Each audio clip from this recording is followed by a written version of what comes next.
नमस्कार साथियों, good morning. Nursing officer nursing academy में आपका हार्दिक स्वागत है। आज अपन एक न्यू सब्जेक्ट की शुरुआत करते हैं जिसका नाम है नर्सिंग फाउंडेशन, जिसमें आज का अपना टॉपिक होगा history of nursing and introduction of nursing and history of nursing.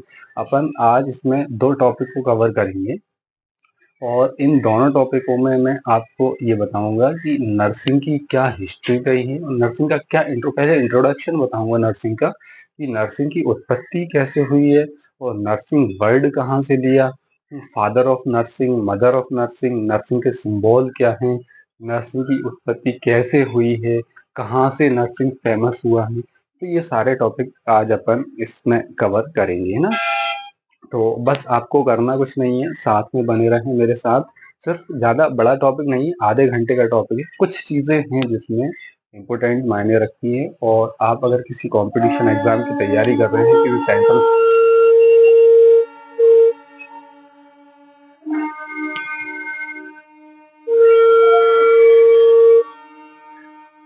किसी सेंट्रल गवर्नमेंट की तैयारी कर रहे हैं तो उसके लिए आपको ये क्लास बहुत इम्पोर्टेंट होने वाली है। तो और इसके अलावा आप किसी हॉस्पिटल में काम करते हैं तो मेनली ये मेरी क्लास का पर्पस जो है ना, वो हॉस्पिटल में काम करने वाले स्टाफ नर्स, नर्सिंग ऑफिसर्स के लिए है। जिसमें कि जैसे अपन देखते हैं कि अपन हॉस्पिटल में काम करते हैं और बहुत सारी चीजें होती हैं जो अपने लिए आती नहीं है ना, तो अपन उस जगह पे थोड़ा सा बिछड़ जाते हैं, अपने आप में ही शर्मिंदगी महसूस करते हैं। तो आप सिर्फ ये मेरा आधे घंटे का लेक्चर है, इसको देखें तो इससे आपको हॉस्पिटल में भी काम करने में बहुत हेल्प मिलेगी। और दूसरी, इतने इजीली तरीके से बताऊंगा आपके लिए कि आपको खुद अपने आप पे कॉन्फिडेंस आएगा कि हाँ भाई, इस क्लास को कंप्लीट करने के बाद हमने कुछ सीखा है। It's okay, so that clear. Start करते हैं। तो सबसे फर्स्ट अपना वो रहेगा कि नर्सिंग की अपन क्या पढ़ने चाह रहे हैं। तो फर्स्ट फर्स्ट नर्सिंग की जो उत्पत्ति हुई है, वो नर्सिंग की उत्पत्ति की है फ्लोरेंस नाइटिंगेल ने। फ्लोरेंस नाइटिंगेल ने, है ना। तो फ्लोरेंस नाइटिंगेल, इसको अपन father of nursing, father of nursing, और इन्हीं को अपन mother of nursing, mother of nursing, मतलब father, mother, modern nursing, first nurse, सभी कुछ का दर्जा इन्हीं को दिया गया है। अच्छा, मेन चीज इनके बारे में थोड़ा सा अपन जान लेते हैं कि ये फेमस कहाँ से हुई है। पहले इनके बर्थ के बारे में जान। इनका बर्थ बर्थ इनका जो हुआ है, बर्थ फ्लोरेंस नाइटिंगेल का, तो ये बर्थ हुआ है 12 मई 1820, है ना। ये इनकी बहुत इंपॉर्टेंट डेट है, और इसी डेट को अपन नर्सेज डे के नाम से सेलिब्रेट करते हैं। International nurses day, international nurses day ना, इसी डेट को नर्सेज डे के नाम से सेलिब्रेट करते हैं। अच्छा, एक चीज और, इनका बर्थ जो हुआ है, इनका बर्थ इस वर्ड में ही दो वर्ड है, फ्लोरेंस विथ नाइटिंगेल। देखो, नाइटिंगेल तो इनका नाम था, फ्लोरेंस एक शहर का नाम है। तो फ्लोरेंस में ये पैदा हुई, फ्लोरेंस, फ्लोरेंस, है ना। फ्लोरेंस में ये पैदा हुई, तो फ्लोरेंस इनके नाम के आगे लग गया। फ्लोरेंस जो कि इटली के अंदर है। तो दो चीजें आती हैं, फ्लोरेंस कहाँ है, इटली के अंदर। फ्लोरेंस में इनका बर्थ हुआ 1820 में। अच्छा, इनकी डेथ के बारे में जान लेते हैं अपन। डेथ डेथ इनकी हुई है 13 अगस्त 1910। यानी ये देख लीजिए, 90 साल तक ये जिंदा नहीं, 90 साल तक इन्होंने काम किया। अच्छा, और इसके बाद फेमस कहाँ हुई है? देखो, यहाँ तो पैदा हुई और यहाँ डेथ हो गई, 90 साल की लाइफ रही इनकी, है ना। और ये फेमस कहाँ हुई है, सबसे मेन चीज, नर्स कहाँ से, नर्सिंग का दर्जा कहाँ से मिला, लेडी विद द लैम्प का दर्जा कहाँ से मिला। देखो, आपको ये बता दूं मैं, नर्सिंग का जो प्रोफेशन होता है वो लेडी विद द लैम्प। कहीं भी आपको लेडी विद द लैम्प का, किसी भी घर में कहीं पर भी लेडी विद द लैम्प का सिंबल अगर आपको मिल जाए तो आप ये समझ सकते हैं कि ये नर्सिंग प्रोफेशनल से है। इट्स ओके, यानी नर्सिंग प्रोफेशन समझ सकते हैं अपन। तो ये फेमस इनका जब क्रिमियन देखो आप सब ये चीज जानते होंगे, क्रिमियन बार में ये फेमस हुई, तो फ्लोरेंस नाइटिंगेल जो फेमस हुई है वो क्रिमियन बार में। क्रिमियन बार कब से स्टार्ट हुआ? क्रिमियन बार स्टार्ट हुआ है आपका 1853 से लेके 1856 तक ये क्रिमियन बार चला है। अच्छा, ये क्रिमियन बार क्या था? ये क्रिमियन बार भी एक, इसके बारे में भी बताऊंगा। ये 1856 है ना, तो 1856, लेकिन इसका पीक लेवल कहाँ था? पीक लेवल था इसका 1854, 1854 में। तो ये मेनली यहाँ फेमस नहीं है 1854 में। 1854 में भी कैसे फेमस नहीं है? देखो, हॉस्पिटल तो बहुत पहले आ गए थे, बट नर्सिंग प्रोफेशनल इतना पहले नहीं है। नर्सिंग प्रोफेशनल की शुरुआत यहाँ से हुई है ना। ठीक है, क्लियर है? तो नर्सिंग प्रोफेशनल की शुरुआत यहाँ से कैसे हुई है? कि जब क्रिमियन वार हुआ था, तो क्रिमियन वार में हुआ क्या था कि बहुत सारे सैनिक घायल हो रहे थे और ऐसे पड़े हुए थे, उनकी डेथ हो जाती थी। ये फ्लोरेंस नाइटिंगेल क्या करती थी? अच्छा, एक चीज और है, ये जो फ्लोरेंस नाइटिंगेल बहुत बड़े घराने की थी, बहुत, मतलब इनके रानी थी ये। तो ये इनके घर वाले इनको इस प्रोफेशनल में भेजना नहीं चाहते थे कि भाई तुम लोगों की सेवा करोगी। लोगों की सेवा के लिए ये बिल्कुल भी वो नहीं थी, बट इनकी मानसिकता थी कि लोगों की सेवा करें ये। तो ये किस तरह से सेवा करती थी? ये क्या करती थी कि ये रात में जाकर, 1854 की हिस्ट्री में ये फ्लोरेंस यहाँ रात में जाकर एक लैंप के जरिए से घायल सैनिकों की, जो घायल हैं, जिनके मतलब बचने के चांस नहीं है, या फिर बचने के चांस भी हैं तो थोड़ी सी फर्स्ट एड देना, जिसको अपन बोलते हैं आज के टाइम में। तो फर्स्ट एड देकर, क्योंकि उस टाइम पे इतना वो नहीं था, यानी कि इतना फर्स्ट एड भी नहीं था, तो इनका सिर्फ काम ये था कि ये लैंप के जरिए से जाती थी, और ये लैंप के जरिए से देखकर पेशेंट को थोड़ा सा, जिसकी गर्दन टेढ़ी हो रही है उसकी गर्दन सीधी कर दी, जो उठ नहीं पा रहा उसको उठा दिया, जहां से ब्लीडिंग हो रही है तो ब्लीडिंग को थोड़ा सा हाथ रख दिया या कुछ बांध दिया ब्लीडिंग पे, तो वहां से ये फर्स्ट एड, यानी ब्लीडिंग पे कपड़ा भी बांध दिया तो उसके बचने के चांसेस बहुत ज्यादा हो जाते हैं ना। तो यहाँ से इनकी उत्पत्ति हुई है। तो यहाँ से इन्होंने नर्सिंग का स्कोप हासिल किया, यहाँ से नर्सिंग की शुरुआत इस डेट से ना। इस डेट के बाद अब न्यू डेट आती, तो यहाँ से इनकी शुरुआत कर दी। अच्छा, इसके साथ में भी, ये तो ठीक है करती थी, ये बहुत बड़े घराने की थी, इनके साथ में और लोग भी जुड़ गए। ठीक है, और लोग भी जुड़ गए, तो और लोगों ने भी मिलकर हेल्प की इनकी, तो सभी लोग की इनकी पूरी टीम बन गई। फिर उसके बाद में, अच्छा, सिंबल आपको पता चल गया, लेडी विद द लैम्प है ना। तो लेडी विद द लैम्प यानी कि ये वहां पर लैंप के जरिए से लोगों की जो उजाला करके लैंप से लाइटिंग करके लोगों की हेल्प करती थी। अच्छा, सेकेंड चीज, इसके बाद इन्होंने एक बुक लिखी। बुक यानी कि क्या? ये ही सब चीजें, लोगों की हेल्प करना, कैसे कर सकते हैं अपन लोगों की हेल्प, क्योंकि उस टाइम पे नर्सिंग प्रोफेशन इतना डेवलप नहीं था। तो इन्होंने एक बुक लिखी जिसका नाम है notes of nursing, notes of nursing, nursing. ठीक है, इन्होंने एक बुक लिखी, प्लस दूसरा काम क्या किया, इन्होंने एक थ्योरी दी। कौन सी थ्योरी दी? इन्वायरमेंट की थ्योरी, इन्वायरमेंट की थ्योरी। ठीक है, इन्वायरमेंट की थ्योरी दी, इन्वायरमेंट की थ्योरी। अच्छा, इन्होंने मेनली दो काम किए, एक ये इन्वायरमेंट की थ्योरी दी और एक ये नोट्स ऑफ नर्सिंग की और इन्वायरमेंट की थ्योरी दी। तो ये दो क्वेश्चन है ना, ये बहुत इंपॉर्टेंट क्वेश्चन है, ये आपसे हॉस्पिटल में भी है, कहीं काम करते हो आप तो कोई भी पूछ सकता है, और दूसरा किसी आप एग्जाम की तैयारी कर रहे हो तो वहां भी ये दोनों इंपॉर्टेंट, एक जो भी मैं डाटा यहाँ पे बता रहा हूँ बहुत इंपॉर्टेंट डाटा है, मैं सिलेक्टेड डाटा ही बता रहा हूँ आपके लिए, कोई ऐसी फालतू की चीजें नहीं बता रहा हूँ।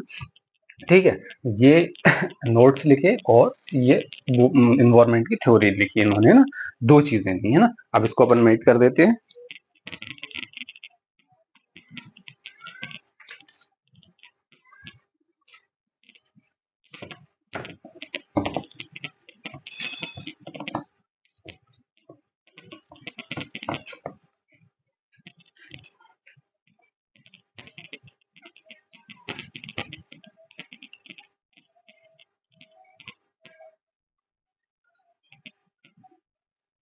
अब इसके बाद, अब ये तो हो गया इनका इंट्रोडक्शन था।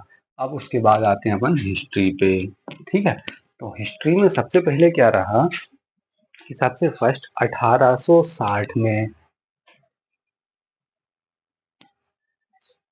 1860 में क्या हुआ कि नर्सिंग का फर्स्ट स्कूल आया। देखो 54 से और 60 में ज़्यादा कोई डिफरेंस नहीं। 1860 में फर्स्ट स्कूल डेवलपमेंट हुआ, फर्स्ट स्कूल का डेवलपमेंट हुआ। तो वो स्कूल का फर्स्ट स्कूल आया कौन सा? नाइट्रेंगल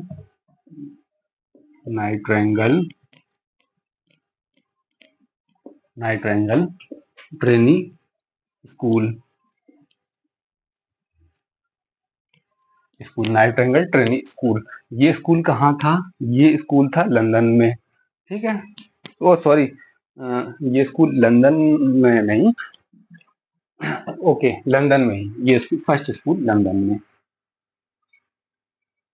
नाइट्रेंगल ट्रेनी स्कूल लंदन में ये ओपन हुआ। इस स्कूल की शुरुआत हुई लंदन में, ठीक है। इसके बाद 1871 में, ठीक 11 साल बाद 1871 में ये यहाँ पे स्कूल खुला। इसके बाद ये स्कूल नाइट्रेंगल ट्रेनिंग स्कूल, इसके बाद अपने इंडिया में भी ये स्कूल लॉन्च हो गया। ये स्कूल इंडिया में कहाँ लॉन्च हुआ? ये मद्रास में, ये स्कूल अपने यहाँ भी आ गया, ठीक 11 साल बाद, ठीक है। उसके बाद 1899 में, 1899 में, ठीक, मद्रास में स्कूल की शुरुआत हुई। और हाँ, इस 1899 में आपका ये 1899 का डाटा ही मैं बता दूंगा ये। अच्छा 1871 में क्या हुआ और आगे का मैं तुम्हें बता दूं तो ये गवर्नमेंट हॉस्पिटल मद्रास में यहाँ से फर्स्ट, इंडिया का फर्स्ट नर्सिंग स्कूल की ओपनिंग हुई। अच्छा 1899 की क्या हिस्ट्री है? 1899 में देखो, पहले अभी तक ये नर्सिंग स्कूल चल रहे थे, तो ये कोई ऐसे सिग्निफिकेंट या गवर्नमेंट की ऑथराइज नहीं थे। अब इसके बाद 1899 में आईएनसी का स्टेब्लिश हुआ। INC international nursing counselling. तो ये इन्होंने क्या काम किया कि नर्स को रजिस्टर्ड कर दिया, यानी कि अपना जो RNRM नंबर होता है ना, नर्सिंग का RNRM नंबर, तो वो रजिस्टर्ड नर्स, उसके लिए यहीं से परमिशन लेना पड़ती है ना। तो ये कब स्टेब्लिश हुआ? फर्स्ट 1899 आईएनसी स्टेब्लिश हुआ। और इसका हेड क्वार्टर कहाँ पर है? हेड क्वार्टर जिनेवा में इसका हेड क्वार्टर आ गया, ठीक है। अच्छा इसी के साथ में मैं एक दो डाटा और बता देता हूँ आपको कि 1899 में यहाँ आईएनसी का स्टेब्लिश हुआ। और एक चीज और बता दूं, आईएनसी और एक WHO और एक यूनिसेफ, है ना, यूनिसेफ। देखो WHO ये कब स्टेब्लिश हुआ? 1948 में, है ना, 7 अप्रैल 1948 में है, 7 अप्रैल 1948 में। अच्छा इसी के 2 साल पहले 1946 में यूनिसेफ का स्टेब्लिश हुआ। अच्छा इसका हेडक्वार्टर कहाँ है? इसका हेडक्वार्टर तो जिनेवा में है, इसका हेडक्वार्टर जिनेवा में है। जिनेवा, WHO का हेडक्वार्टर कहाँ है? जिनेवा, अपन सब जानते हैं। यूनिसेफ की फुल फॉर्म क्या होती है? United national international child emergency fund, है ना, ओके। तो United national international child emergency fund, इसका हेडक्वार्टर है न्यूयॉर्क में, जो कि कहाँ है? अमेरिका में, ठीक है। सिर्फ मैं ये आपको डाटा बता रहा हूँ, बड़े इंपॉर्टेंट डाटा है, न्यूयॉर्क में, है ना। देखो ये 1899 में आईएनसी स्टेब्लिश हो गए और ये दो डाटा अपन अलग से देख रहे हैं। तो WHO 7 अप्रैल 1948 हेडक्वार्टर जेनेवा में है। यूनिसेफ 1946 में स्टेब्लिश हुआ, न्यूयॉर्क में इसका हेडक्वार्टर है।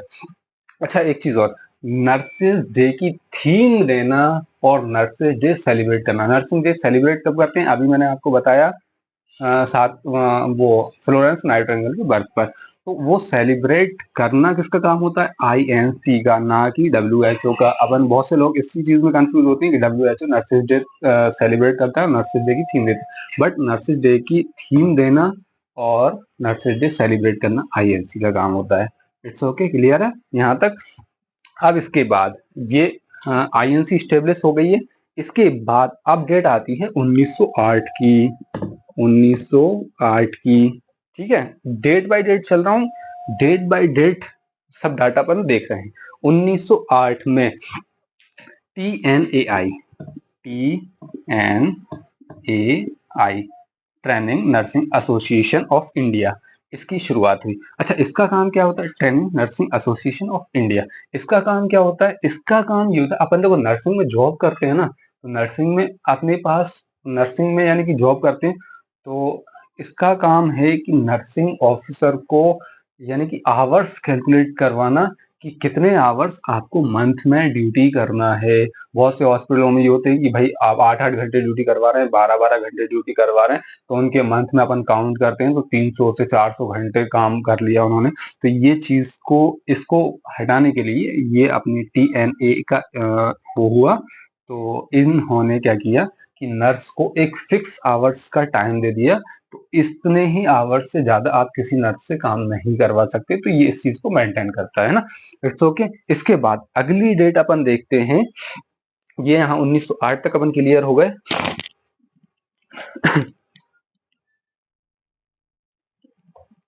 अब 1908 के बाद 1926, अब 1926 की डेट अपन देखें तो 1926 की डेट में क्या है, फर्स्ट नर्सिंग काउंसलिंग स्टार्ट हुआ।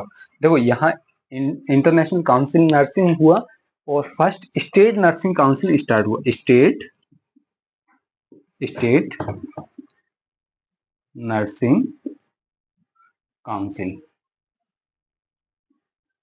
First nursing state nursing council start हुआ। और ये कहाँ पे स्टार्ट हुआ, ये भी चेन्नई, चेन्नई तमिलनाडु। क्योंकि नर्सिंग की अपने यहाँ से भी अपन भी अभी भी देखते हैं ना, जो साउथ वाले नर्स होते हैं ना वो बहुत आगे होते हैं सर, वो नर्सिंग के मामले में बहुत आगे होते हैं पहले, क्योंकि वहीं से इन्होंने शुरुआत कर दी थी। तो अपन इस चीज को देख सकते हैं ना। तो यहाँ तक क्लियर है। अब इसको मैट करके अपन फिर मिटाकर अपन डबल से और आगे बढ़ते हैं।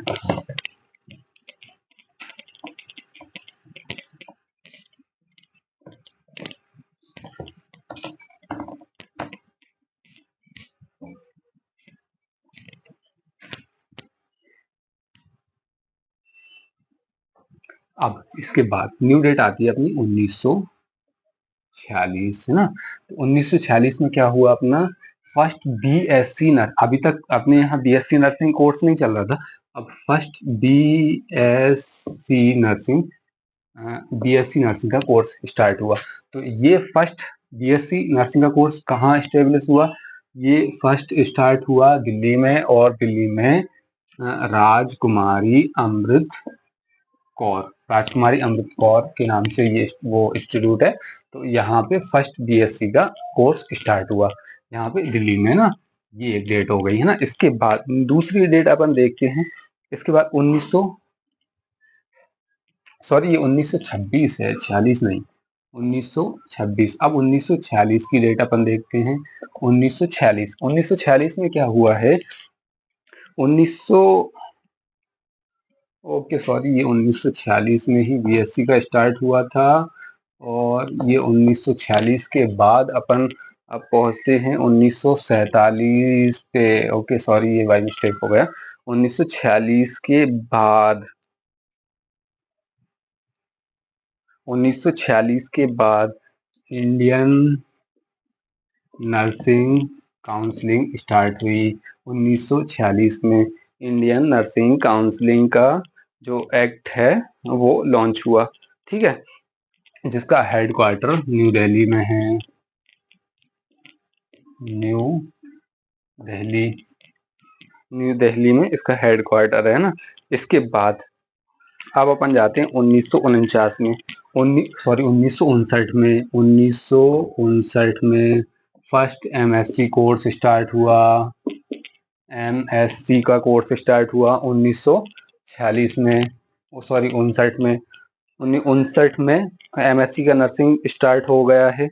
अब उसके बाद 1962, 59 के बाद 1962 में क्या स्टेब्लिश हुआ, यहाँ पर आपका बीएससी हो गया और आईएनसी स्टेब्लिश हो गया, एमएससी हो गया। अब क्या बच रहा है, post post BSc, post BSc 1962 में पोस्ट बीएससी स्टेब्लिश हुआ, ठीक है। और 62 के बाद अब अपनी न्यू डेट देखते हैं। 62 के बाद न्यू डेट अब अपनी क्या आती है, 1962 के बाद 80, 1980, 1980 में क्या स्टार्ट हुआ है, 1980 में आपका स्टार्ट हुआ है एम फिल, एमफिल स्टार्ट हुआ है। अब आगे जाते हैं 1992 में, 1992 में क्या नर्सिंग की पीएचडी भी स्टार्ट हो गई है। अब आप देख लीजिए नर्सिंग की बीएससी कोर्स भी स्टार्ट हुआ, कहाँ से स्टार्ट हुआ, एमएससी कोर्स स्टार्ट हुआ, पोस्ट बीएससी स्टार्ट हुआ, एमफिल हुआ, पीएचडी हुई, नर्सिंग के सारे कोर्स आ गए हैं। अब ये अपना हिस्ट्री और इंट्रोडक्शन में इतना ही सफिशिएंट है अपने लिए। अब इसके बाद अपन अब कल नेक्स्ट टॉपिक देखेंगे आईवी थेरेपी, जो कि बहुत इंपॉर्टेंट है। देखो आज तो आपका फर्स्ट डे था, तो मैंने सिर्फ और सिर्फ आपके लिए थोड़ा सा हिंट दिया है, थोड़ा सा बताया है कि कहाँ से क्या कोर्स स्टार्ट हुआ। कल से अपन धुआंधार सेशन स्टार्ट करते हैं और कल से बहुत शानदार तरीके से मैं आपको पढ़ाने वाला हूँ, बहुत शानदार तरीके से आईवी थेरेपी पढ़ाऊंगा। आप सिर्फ साथ बने रहें, साथ बने रहें। बहुत अच्छे तरीके से मैं आपको नर्सिंग में आगे बढ़ाना चाहता हूँ। और इसके साथ में आप मेरे चैनल को लाइक और सब्सक्राइब करना ना भूलें। लाइक और देखो मैं आपके लिए मेहनत कर रहा हूँ, तो आपका भी फर्ज बनता है मेरे चैनल को लाइक और सब्सक्राइब करें। आप कल इसी टाइम पे मेरे साथ आएं और कल लाइव देखें, और जिसमें कल अपन आईवी थेरेपी पढ़ेंगे। आईवी थेरेपी में क्या, बेनफ्लॉन, बेनफ्लॉन पूरी आईवी थेरेपी, बेनफ्लॉन अपन कैसे डालते हैं, आईवी में क्या चीज दे सकते हैं अपन, कितना दे सकते हैं, कितना अमाउंट ले सकते हैं, बेनफ्लॉन डालने का सही रूट क्या है, बेनफ्लॉन के साइज क्या आते हैं, ये सारी चीज अपन कल क्लियर करते हैं। Okay, thank you, good bye.